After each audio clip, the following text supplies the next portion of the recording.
Olá, esse é um trabalho que eu fiz em 2019, quando eu ainda estava na especialização. Eu vou tentar não fazer muitos comentários adicionais e deixá-los para uma outra ocasião. As disciplinas em questão eram etnografia e antropologia urbana. Foram das disciplinas dadas de maneira independente, cada uma no modo, mas a avaliação das duas foi conjunta e se consistiu num exercício de observação e narrativa etnográfica autoral. Eu entreguei em dezembro de 2019. Nossa, como eu faço essa tela? Como eu faço esse slide? Ai, que porcaria, velho. Puta que pariu.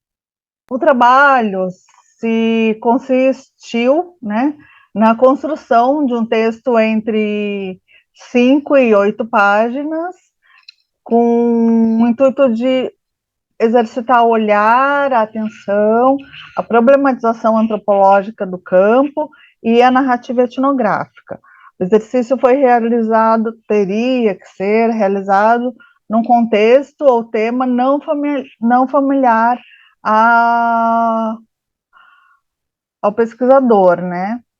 O que não foi exatamente o que aconteceu comigo, mas é impressionante, porque agora eu relendo o texto, eu vejo como realmente eu estava muito mais distante desse campo do que eu estou hoje. Tá. O campo poderá ser realizado em qualquer lugar ou mídia, e as pesquisadoras terão a total liberdade, tiveram, né, para escolher os seus locais de pesquisa, e a tal escolha fará parte do exercício proposto. A narrativa final do exercício teve que sustentar uma pergunta no sentido de apontar uma possível continuidade da pesquisa. Foi o que eu fiz. Foi o que eu fiz, ponto. Tal pergunta será construída a partir da pesquisa de campo e ao longo da escrita do texto. Ela não será necessariamente definida de antemão, pois será fruto do próprio experimento etnográfico, uma intenção de escrita, e ao mesmo tempo em que será construída pela escrita. A pergunta em questão será apresentada explicitamente ao final do texto e deverá começar com o advérbio interrogativo de modo como. Bom, eu misturei tempos verbais, mas deu para entender, né? O exercício foi feito sem utilização de referências bibliográficas. Adoro. Salvo aqueles casos em que as referências sejam o próprio objeto de estudo. De todo modo, caso a pesquisadora considere necessário, poderia indicar as referências pontuais e notas de rodapé. O texto deverá ser entregue tal, no dia tal.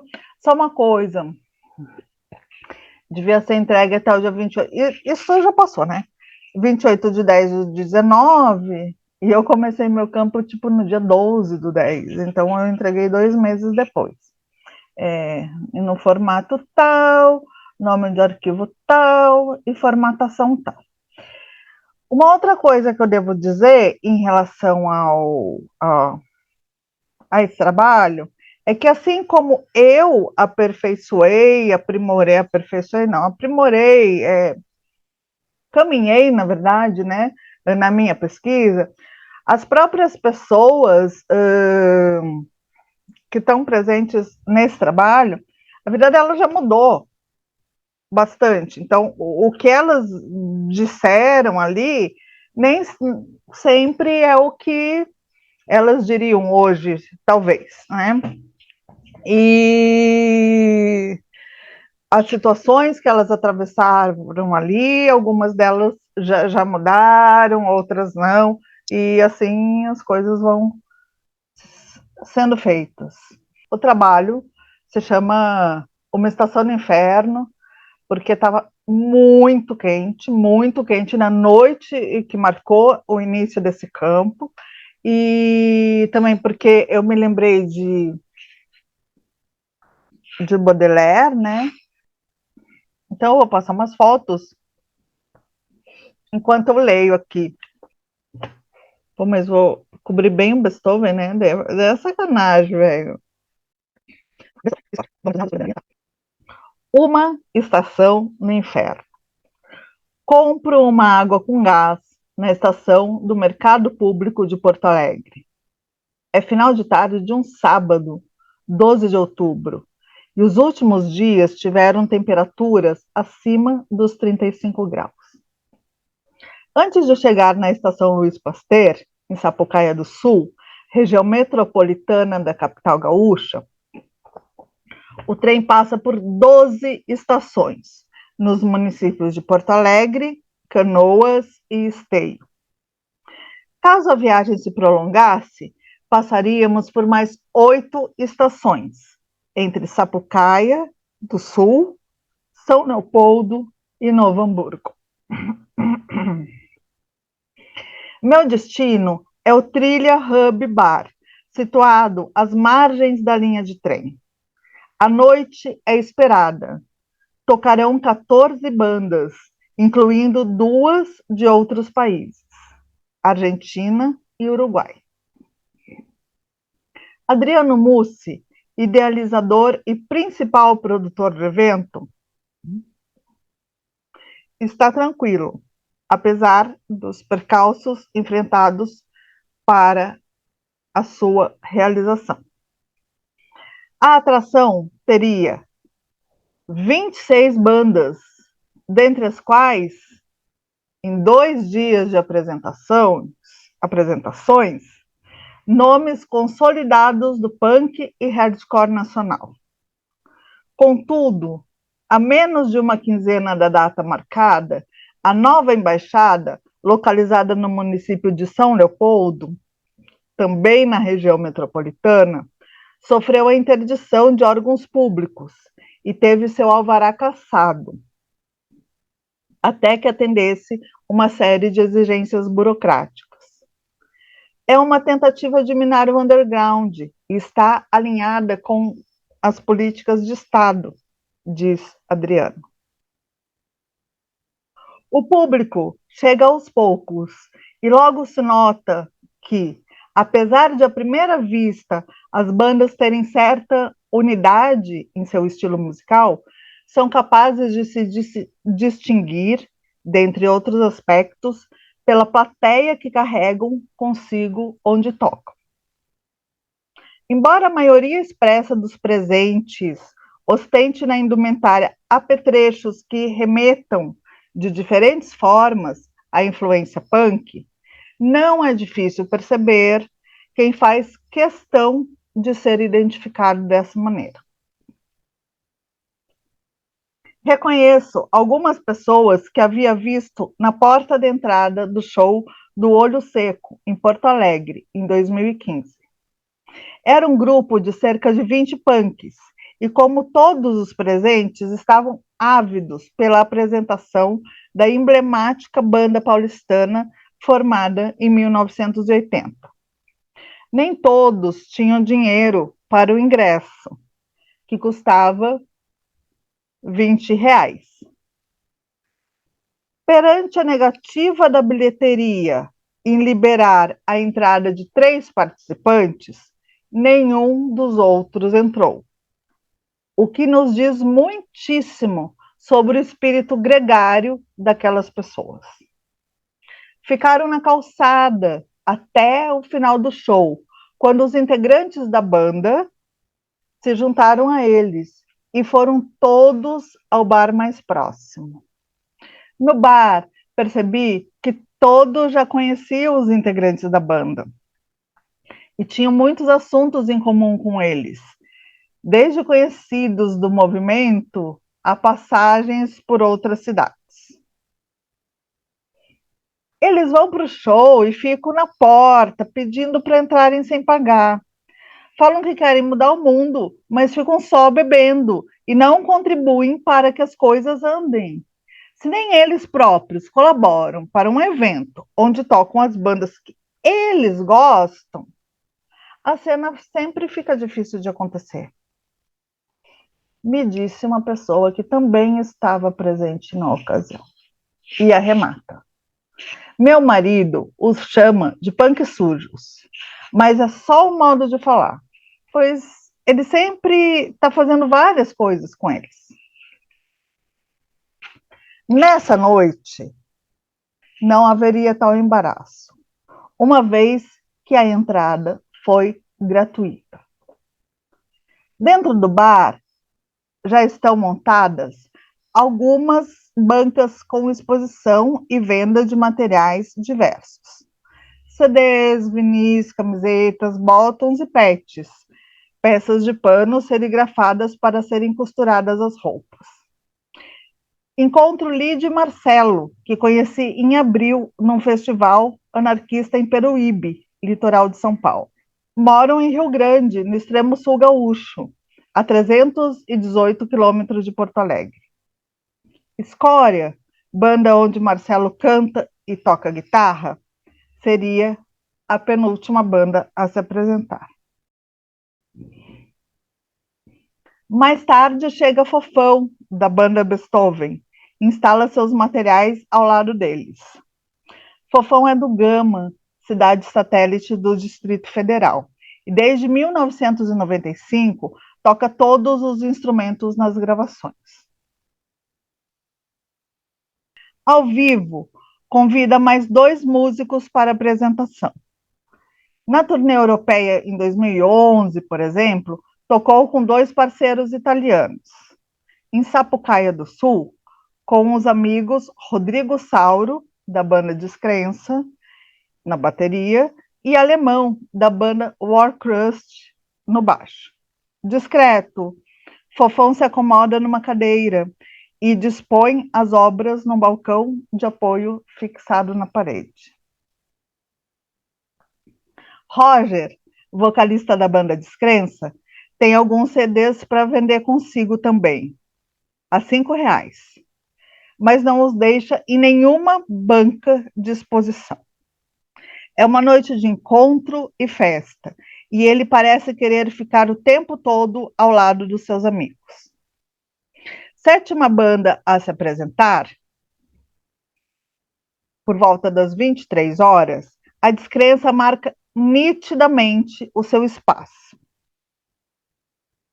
A participação da plateia é visceral, apaixonada, catártica. A roda de pogo se abre em frente ao palco e nela só fica quem está disposto a participar corporalmente do espetáculo.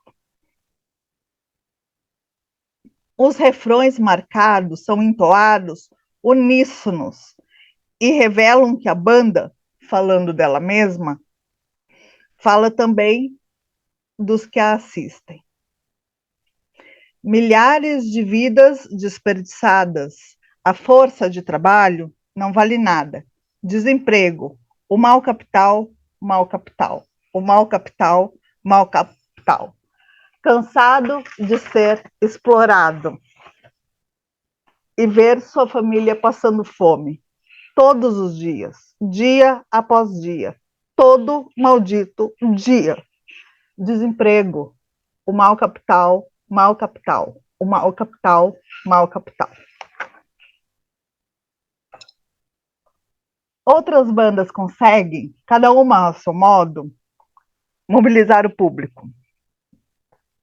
Uma das pessoas opina: os punks não gostam de todas as bandas, porque algumas têm dentre os integrantes pessoas que fizeram universidade, são professores, têm uma vida mais estável. Roger, por sua vez, se pronuncia: somos punks, estamos nisso pela vida mesmo. Já se vão 20 anos e tocamos para os punks. Aqui no Rio Grande do Sul, muitas bandas se auto-intitulam punks, mas jamais vimos essas pessoas na cena punk da qual fazemos parte. O evento acontece em 2 palcos, um principal e outro no estúdio de ensaio. O segundo espaço é menor, fechado e com isolamento acústico, o que lhe confere uma temperatura bem maior que a externa. Mesmo sob tais condições, a Escória faz a penúltima apresentação da noite, para um público compenetrado. Enquanto isso, no palco principal, Fofão, Sauro e Alemão ajustam os equipamentos para a última apresentação. Com menos público que a Descrença, devido ao horário, Beethoven tem um tom mais grave, mas não menos contundente. Desperta igualmente a participação aguerrida do mesmo público da Descrença, que agora tem mais espaço físico para essa performance. No final, já do lado de fora da casa de espetáculos, peço para tirar uma foto com Fofão, que conversa com os punks. Todos eles pedem para participar da foto e começam a fazer várias poses para guardar de recordação. No dia seguinte, eu publico as fotos e vídeos e sou inundada de agradecimentos, compartilhamentos e pedidos de amizade. 15 dias depois, eu crio um grupo para conversarmos a respeito de algumas questões que pudessem me auxiliar nesse trabalho etnográfico. Houve uma dinâmica interessante. Inicialmente, eu propus algumas questões que foram prontamente respondidas por alguns integrantes. Depois, fez-se um hiato. Então, algumas pessoas começaram a usar o grupo para se comunicar entre si, marcar horários de encontros, dizer como foi o final de semana, mandar fotos do lugar onde vive, dos vinis que comprou. A partir disso, surgiram depoimentos espontâneos com a temática que inicialmente eu havia proposto. Isso trouxe uma nova configuração que precisou de um tempo para ocorrer.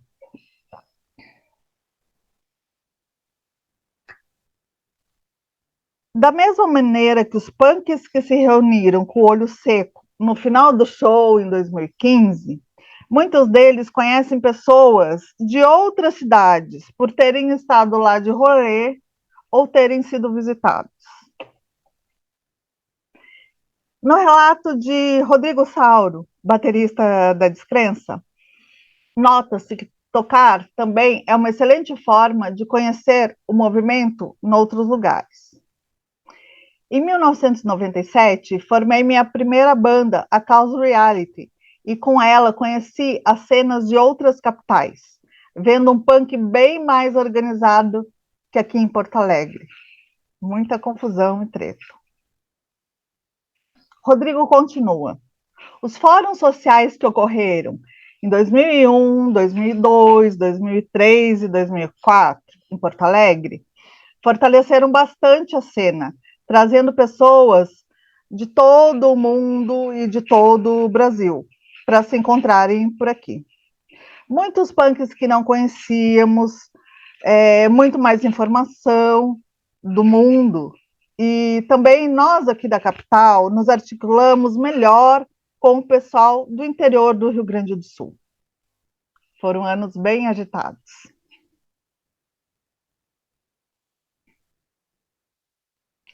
Biel Cirne, que fez parte da banda Subsistência, ficou um ano no ABC Paulista, em 2016, o que lhe permitiu que conhecesse figuras clássicas do punk nacional. Biel estava entre os punks que se reuniram antes do show para se arrumar, espetar os cabelos, fazer um esquenta, pegar o trem e chegar juntos ao local. Pijama, ou PJ, baixista do Descrença, me explica, aliás, que não utilizam a palavra show para esse tipo de evento. Show é show comum. Gig ou gig é quando é punk ou hardcore, especialmente quando tem muitas bandas tocando. Marcelo, da Escória, ao contar sobre a ida à gig, também mostra como esse deslocamento geográfico pode reforçar o laço entre as pessoas. O esquema da gente se organizar para ir às gigs, que ficam na região de Porto Alegre, é sempre o mesmo. A gente tenta juntar uma galera de afinidade, fazer uma excursão. A gente faz um câmbio com os parceiros, para cair na casa de um, cair na casa de outro e ir se acomodando. Essa afinidade parece ser construída nas cidades periféricas. Rodrigo Sauro, ao contar a história da descrença, passa por lugares importantes para a banda. Em 1999, praças e bares de Esteio, onde moravam. Em 2003, relembra.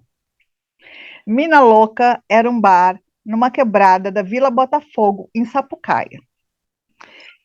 E a gente dominava a cena. O Gules era o bar da época, onde se faziam eventos tora-pau. O rolê de trem, noite sem fim. A descrença tocou várias vezes nesse pico. Cita ainda o apoio de Kaiser Tattoo, o mais antigo tatuador em atividade no Brasil, que mora em Canoas, onde também ficava o Gules. Lembra ainda das gigs no Cariocas Bar, em Gravataí. Marcelo, da Escória, fala sobre as gigs nas cidades menores. Acho que o pessoal de cidade mais periférica, todos se organizam da mesma forma, porque é pouco público, então o pessoal tem que ser meio unido para a coisa rolar legal. Sobre o material da banda, explica. As gravações, a gente grava tudo em casa. É tudo feito a modo do it yourself. A gente montou um estúdio tosco para nós. Conseguimos uns equipamentos ali, outros aqui, e a gente mesmo se produz. A gente dá os nossos pulos e completa. A gente não grava só nós, a gente grava as bandas de afinidade. Às vezes, se uma parceria quer vir baixar aqui em Rio Grande para gravar o material, é todo mundo bem-vindo. Mas nem tudo é cooperação na cena. Isadora, moradora de Santa Maria, a 292 quilômetros de Porto Alegre, se queixa. Tive tudo para montar uma banda. Ia ser todos nós. Gurizada de 22 no máximo. Só que aí, no primeiro erro, os caras desistem. Não tem ido nada para frente. Eu já tive banda e o som era maravilhoso, mas os caras não queriam nem ir no ensaio. Só enrolavam e pediam para marcar na hora da cachaça. Uma vez por mês, Isadora viaja para Porto Alegre, onde encontra seus amigos. Dentre eles, Biel, que mora em Itapuã, distrito de Viamão, região metropolitana, que fala sobre suas atividades. Eu trabalho em um centro de treinamento, somente cavalo da raça crioula. Eu sou limpador de cocheira, corto pasto, passo a baia. Estou na lida com 30 cavalos para cuidar. Aqui, os trampos são brutos. Sem carteira assinada, sem boia, sem fogão, nem geladeira, nem ônibus. Eu vou de carona. Com condições precarizadas de trabalho, Biel elenca seus gastos prioritários. Eu tenho que pagar pensão, rebitar o jaco e comprar discos. Recomenda aos demais participantes do grupo. Não se guiem pela internet.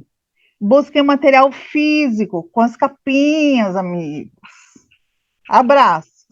Se mantenham punks até o caixão. E ouvindo o CD da Descrença, ele comenta com o PJ. Mano, massa! 2 décadas de amizade quase, e eu só conheci o som pelos gigs. Por isso é importante o material físico. PJ responde, material físico pode ser já ultrapassado, mas ainda é a forma das bandas arrumarem uns trocados. Em seguida, Biel compartilha um álbum e comenta com a namorada, Elisângela Morte. Morte, esse aí é o trampo, 160 conto. LP duplo, Fold Records. É um selo da Itália. Os caras fazem as prensagens das bandas, chegam no continente com preços absurdos. Ela responde, sim, o dólar está 4,25. Bell, então, fala sobre a circulação de riquezas e o valor simbólico dos artigos relacionados à cultura punk. O disco é um vício. Os caras que me influenciaram no vinil admitiram serem viciados no disco. Geralmente, para obter o material, não é comprando, é fazendo uns mesh para a banda. Comprar é foda, por isso eu tenho poucos. Está na hora de produzir um material. Serigrafia, peita. Um brother meu fazia camiseta para as bandas quando elas iam de turnê. Ele não cobrava nada. Ele pedia em material. E completa. Não é só doideira, tem que ter coerência também. Os maninhos ali me convidaram para colar em Floripa, mas eu não posso brincar de punk jogado na calçada. Não tô pela fuleiragem. Calçada de rua, tô fora. Só se não tiver opção, aí sim. Na rua é foda, mano. Eu achava que ia morrer. Ficava em desespero. Embora eu não queira voltar para as ruas, Biel sente o peso do trabalho precarizado. Aí, amigos, estou me alcoolizando quase 24 horas de virada. Isadora responde, somos dois. Biel então desabafa. Ah, mano, o corpo fica latejando por causa do trabalho braçal. Daí gera incondicionamento físico e mental. E festeja. Mas aí, boa notícia. Não mexi na grana do depósito. Amanhã vai 180 conto para a distro Insane Noise Label.